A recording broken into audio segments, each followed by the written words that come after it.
नमस्कार दोस्तों।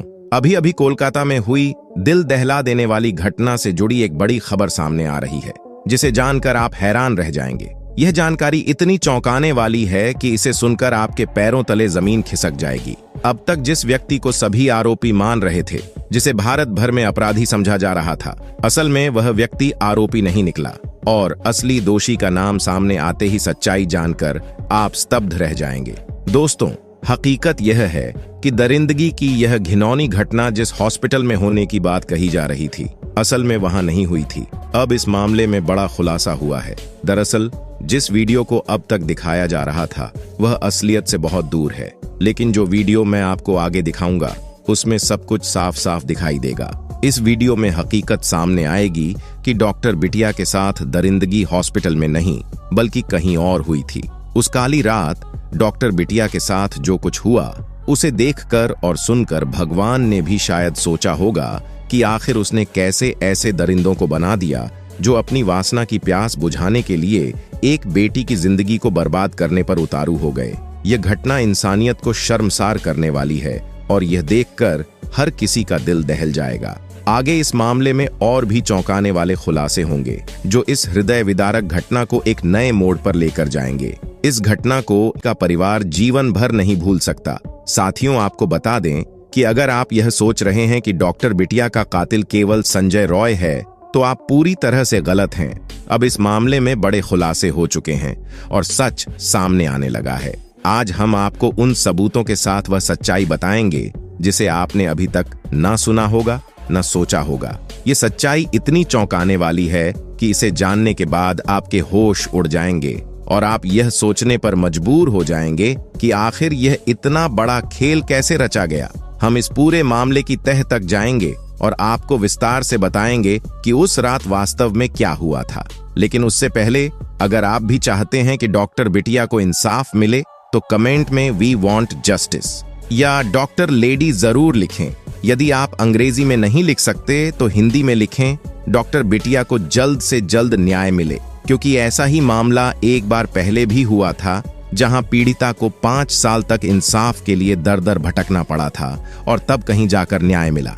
बहुत से केस ऐसे होते हैं जिन्हें दबा दिया जाता है फाइलों के नीचे, ताकतवर लोगों के पीछे, लेकिन यह मामला दबना नहीं चाहिए और इसके लिए आपकी आवाज उठनी जरूरी है।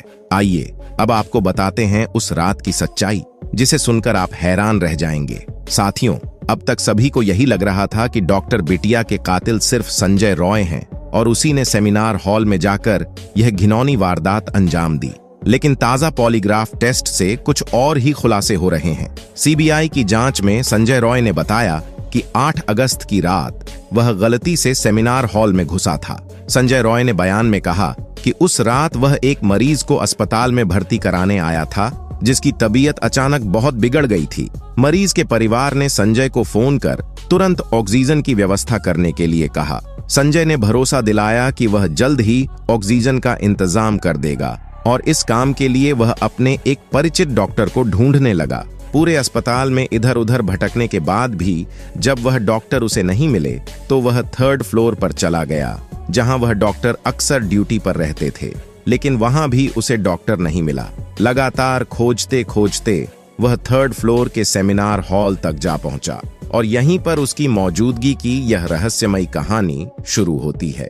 पॉलीग्राफ टेस्ट के इन खुलासों ने पूरे मामले में एक नया मोड़ ला दिया है, क्योंकि अब सवाल उठता है, क्या वाकई संजय रॉय उस रात सिर्फ एक मरीज के लिए ऑक्सीजन का इंतजाम करने की कोशिश कर रहा था या इसके पीछे कोई और गहरी साजिश छिपी थी? जांच के अगले चरण में और भी कई रहस्य खुलने बाकी हैं। तो देखता है कि वहां डॉक्टर बिटिया की बॉडी पड़ी थी। उसने डॉक्टर बिटिया के शरीर को हिलाया लेकिन कोई मूवमेंट नहीं हुआ। उसने इसे छुआ और उठाने की कोशिश भी की, लेकिन फिर भी डॉक्टर बिटिया के शरीर में कोई मूवमेंट नहीं दिखा। यह सब देख संजय रॉय घबरा गया और वहां से भाग निकला और यहीं भागते वक्त किसी चीज से टकराकर वह लड़खड़ा आया और उसका ब्लूटूथ डिवाइस गिर गया। संजय रॉय ने बताया कि वह डॉक्टर बिटिया को पहले से नहीं जानता था और जिस रात वह अस्पताल में आया उस रात अस्पताल के गेट पर कोई सिक्योरिटी नहीं थी, कोई सिक्योरिटी गार्ड नहीं था और ना ही किसी ने उसे रोका। और यहीं से यह पूरा केस एक नए मोड़ पर चला जाता है और पता लगता है कि कई लोग हैं जिन्होंने इस घिनौनी सा साजिश में अपने अपने हिस्से का पाप किया, जिसमें यह 5 लोग गिरफ्तार हो चुके हैं। आइए एक एक कर सबके कुकर्म को देखते हैं, आपको सब कुछ बताते हैं। तो सबसे पहले शुरू करते हैं किरदार नंबर 5 से, विप्लव सिंह। यह भी खुलासा हुआ था कि आरजी कर मेडिकल कॉलेज में कुछ ऐसा था जिसे डॉक्टर बिटिया जानती थीं, और यही जानकारी उनके लिए खतरनाक साबित हो सकती थी। इस सिलसिले में विप्लव सिंह का नाम सबसे ऊपर आता है। डॉक्टर बिटिया को इस व्यक्ति से डर था। विप्लव सिंह अस्पताल में हुए भ्रष्टाचार के मामलों में सह आरोपी है और मां तारा ट्रेडर्स उनका मालिक भी है। इस मामले में एफआईआर भी मां तारा ट्रेडर्स के नाम से दर्ज की गई है। बताया जा रहा है कि विप्लव सिंह के पिता मेडिकल कॉलेज में काम कर चुके हैं और विप्लव ने अपने पिता के संबंधों का फायदा उठाकर पहले अस्पताल में पोस्टर और बैनर बनाने का काम शुरू किया, फिर धीरे धीरे दवाइयों की सप्लाई का ठेका ले लिया। इस तरह वह भ्रष्टाचार के इस जाल में और गहराई से फंसता चला गया। अब आइए आपको किरदार नंबर 4 से मिलवाते हैं, सुमन हाजरा। सुमन हाजरा संदीप घोष का हमराज और बेहद करीबी व्यक्ति है। सुमन अस्पताल में मटेरियल की सप्लाई का काम करता है और संदीप के साथ उसका तालमेल बहुत अच्छा है। ये दोनों न सिर्फ व्यापार में साझेदार हैं, बल्कि दोस्ती में भी गहरे जुड़े हुए हैं। सुमन हाजरा और संदीप घोष की इस दोस्ती और अस्पताल के भीतर हो रहे भ्रष्टाचार के काले खेल ने पूरे मामले को और भी पेचीदा बना दिया है।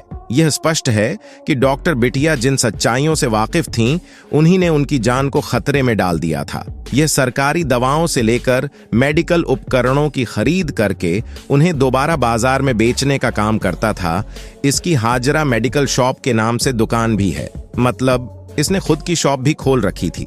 सुमन और विप्लव कोलकाता शहर के एक ही मोहल्ले में रहते हैं। ऐसे में शक है कि डॉक्टर बिटिया सुमन हाजरा के काले कारनामों को जान चुकी थी और जल्द ही कोई बड़ा खुलासा करने वाली थी। इसका उसे काफी डर बना था। अब बात करते हैं किरदार नंबर 3, अफसर अली खान।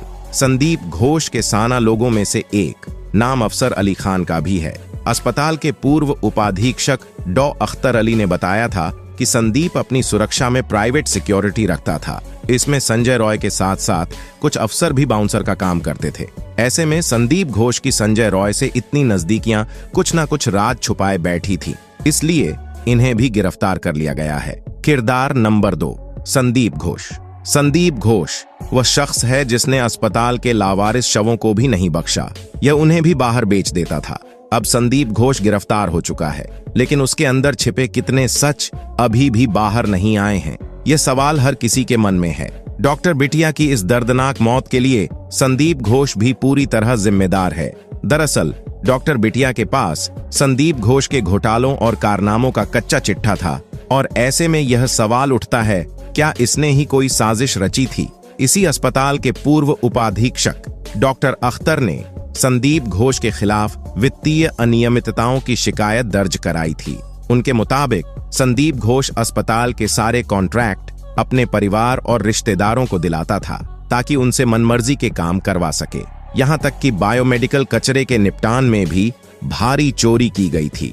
घोष के कारनामों से नाराज लोगों का गुस्सा इस कदर बढ़ गया था कि जब सीबीआई उसे अलीपुर कोर्ट में पेशी के लिए लाई, तो कोलकाता के आरजी कर मेडिकल कॉलेज के पूर्व प्रिंसिपल को एक प्रदर्शनकारी ने थप्पड़ मारने की कोशिश की। प्रदर्शनकारियों ने उसे देखते ही चोर चोर के नारे लगाए और फांसी की मांग की। किरदार नंबर 1, संजय रॉय। कोलकाता के डॉक्टर रेप और मर्डर केस में संजय रॉय मुख्य आरोपी है।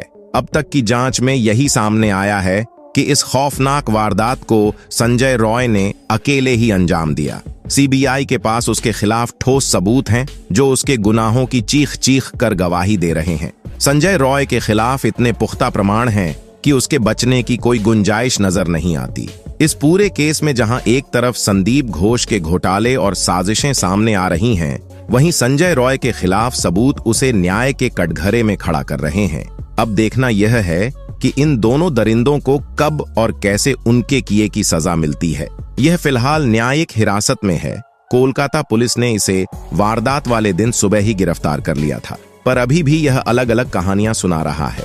चिंता की बात नहीं है, सीबीआई सबको ठो पीट कर सच मूंग से बाहर निकलवाना बहुत अच्छे तरीके से जानती है। प्रदर्शन कर रहे डॉक्टरों का आरोप है कि पुलिस ने रेप और मर्डर केस की जांच में शुरू से ही लापरवाही बरती है। इसके विरोध में डॉक्टरों ने पुलिस कमिश्नर गोयल की तस्वीरें हाथ में लेकर उनके इस्तीफे की मांग की। बीबी गांगुली स्ट्रीट पर रोके जाने के बाद डॉक्टरों ने पुलिस कमिश्नर का पुतला भी जलाया। धरने पर बैठे एक डॉक्टर ने न्यूज एजेंसी पीटीआई से कहा, हमें अंदाजा नहीं था कि कोलकाता पुलिस हमसे इतनी डरी हुई है कि हमें रोकने के लिए 9 फीट ऊंचा बैरिकेड लगा देगी। हमारा आंदोलन तब तक जारी रहेगा जब तक हमें लाल बाजार पहुंचकर कमिश्नर से मिलने की अनुमति नहीं मिलती। हम तब तक यहीं बैठे रहेंगे। सोमवार 2 सितंबर को कोलकाता हाई कोर्ट के पूर्व जज और वर्तमान सांसद अभिजीत गंगोपाध्याय भी प्रदर्शनकारियों का समर्थन करने के लिए धरना स्थल पर पहुंचे। हालांकि डॉक्टरों ने उनकी मौजूदगी पर हंगामा खड़ा कर दिया और गो बैक के नारे लगाने लगे। इस पर भाजपा सांसद गंगोपाध्याय ने कहा, उन लोगों ने मुझे गलत समझा है। मैं यहाँ एक आम नागरिक के रूप में उनका समर्थन करने आया हूँ, मैं उनके खिलाफ नहीं हूँ। सांसद ने पुलिस कमिश्नर से अपील करते हुए कहा, कमिश्नर, डॉक्टरों से मिलने क्यों नहीं आ रहे? गंगोपाध्याय का कहना था कि पुलिस को डॉक्टरों की बात सुननी चाहिए और उनके सवालों का जवाब देना चाहिए, क्योंकि यह मामला बहुत गंभीर है। डॉक्टरों का आंदोलन लगातार तेज हो रहा है और जब तक उन्हें न्याय नहीं मिलता तब तक यह विरोध खत्म होने की संभावना नहीं दिखती। उन्होंने कहा, यह प्रदर्शनकारी डॉक्टर हैं, गुंडे नहीं हैं। नए कानून के हिसाब से क्या कोलकाता के दोषी को 10 दिन में फांसी हो जाएगी? दरअसल पश्चिम बंगाल विधानसभा में मंगलवार को एंटी रेप बिल पास हो गया। नए कानून के तहत रेप केस की 21 दिन में जांच पूरी करनी होगी। इसके अलावा पीड़ित के कोमा में जाने या मौत होने पर दोषी को 10 दिन में फांसी की सजा होगी। भाजपा ने भी बिल का समर्थन किया है। इससे अपराजिता महिला एवं बाल विधेयक 204 नाम दिया गया है। अब इसे राज्यपाल के पास भेजा जाएगा, उसके बाद यह राष्ट्रपति के पास जाएगा। दोनों जगह पास होने के बाद यह कानून बन जाएगा। और जैसा कि संजय रॉय ने अपनी कहानी में बताया है कि वह उस रात एक डॉक्टर को ढूंढता हुआ सेमिनार हॉल में पहुंचा था, पर वहां बॉडी पहले से पड़ी थी, पर सीसीटीवी कुछ और ही बयान कर रही है। वारदात वाले दिन का सीसीटीवी फुटेज अब सामने आया है, जिसमें आरोपी संजय रॉय की घटना स्थल पर मौजूदगी साफ तौर पर दिखाई दे रही है। सीसीटीवी फुटेज में संजय सेमिनार हॉल की ओर जाते हुए नजर आता है। खास बात यह है कि जब संजय हॉल में घुसता है तो उसके गले में ब्लूटूथ डिवाइस होता है, लेकिन जब वह वहां से बाहर निकलता है तो वह ब्लूटूथ गायब होता है। पुलिस ने यही ब्लूटूथ घटना स्थल से बरामद किया है। ये पहली बार है जब इस घटना से जुड़े पुख्ता सबूत रिकॉर्ड पर मिले हैं। यह सीसीटीवी फुटेज 9 अगस्त की देर रात 9 बजे से लेकर 4 बजे तक का है, जिसमें संजय रॉय आरजी कर अस्पताल के परिसर में नजर आ रहा है। इसी फुटेज के आधार पर पुलिस ने संजय रॉय को गिरफ्तार किया है। साथियों, अब सवाल यह उठता है, डॉक्टर बिटिया का असली कातिल कौन है? क्या संजय रॉय ही इस वारदात का मुख्य आरोपी है या इसके पीछे कोई और भी है? आपकी राय क्या है? कमेंट बॉक्स में जरूर बताएं। दोस्तों, इस घटना को साझा करने का हमारा मकसद किसी का दिल दुखाना या परेशान करना नहीं है, बल्कि आपको जागरूक और सतर्क करना है। हम चाहते हैं कि आप इस गंभीर मुद्दे पर अपनी राय दें। अगर आपको हमारी मेहनत पसंद आई हो तो इस वीडियो को लाइक करें और शेयर जरूर करें। और अगर आपने अब तक हमारे चैनल को सब्सक्राइब नहीं किया है तो अभी सब्सक्राइब करें और बेल नोटिफिकेशन को दबाकर हमारे अगले अपडेट्स से जुड़े रहें।